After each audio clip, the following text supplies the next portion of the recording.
So if you have been paying any attention to the news over the last few weeks, you know President Trump and DOJ have cut thousands of federal jobs. Yeah, we've seen cuts at the VA, the Defense Department, the Education Department, DHHS, Homeland Security, the IRS, the CFPB, the National Park Service, the USDA, USAID, the DOJ. Need I go on? Yeah. And NOAA. Yeah, don't forget that one. The National Oceanic and Atmospheric Administration.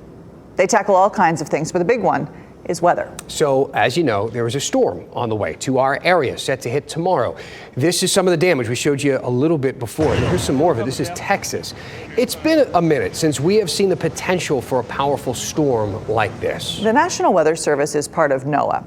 Of the 800 workers cut at the agency, about 400 worked at the National Weather Service. About 1,000 people in Boulder protested this move yesterday. The town is home to hundreds of NOAA employees. But the agency does have offices all over the country, including Raleigh. So we reached out to the office there to see if they saw any cuts.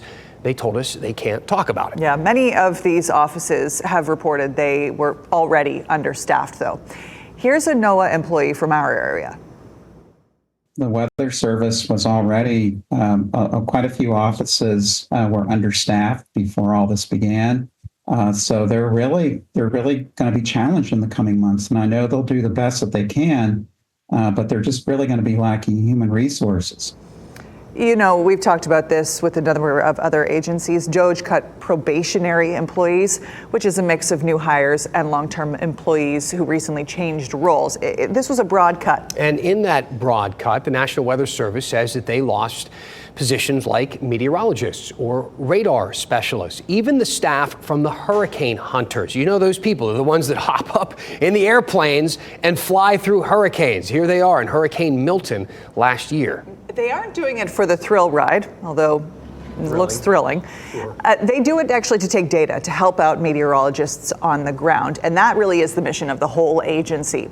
The job, whether it's flying an airplane into a Category 4, no thanks, or recording data safely in an office, is about bringing the most accurate forecast possible to you. And that forecast, whether you see it on your TV, on your phone, on your computer, really anywhere that you see it, that data starts with NOAA from the National Weather Service.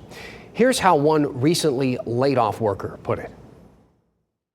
I wanted to be a meteorologist when I was 8 years old, and I was able to live out that dream. And I want the American public to know that NOAA is still going to try and do everything they can to make sure that you're safe. But now we're having an issue where they're going to have to do it with one hand tied behind their back. We should mention it's not just the workforce that'll change.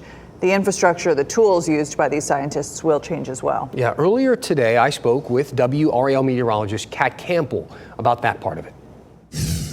Meteorologist Kat Campbell joining me now. So, Kat, let's talk about this today, because we have this big storm that you've been watching moving in tomorrow. And look, it's not just the layoffs happening at NOAA or the National Weather Service. The NOAA Center for Weather and Climate Prediction is also on the lease cancellation list. So we're talking about a lot of cuts there, and I'm wondering how this might impact your ability to do your job and keep people safe and know what severe weather is looking like as it comes into our area. Well, if that goes through, it's going to have big implications on my job and meteorologists everywhere. You've got to remember the National Weather Service data is open source. Pretty much every weather app you use uses their data for free, sometimes manipulating it a little bit. But even here at WRAL, all the models that we use for the most part stem from NOAA data, even though sometimes we customize those models in-house here to get a slightly different outcome. It all comes from NOAA data. And with this center on the list to potentially have their lease canceled, they house most of our equipment in there that runs the weather models, that gets the data and sends that out to us and other trained meteorologists. And that's crucial hardware.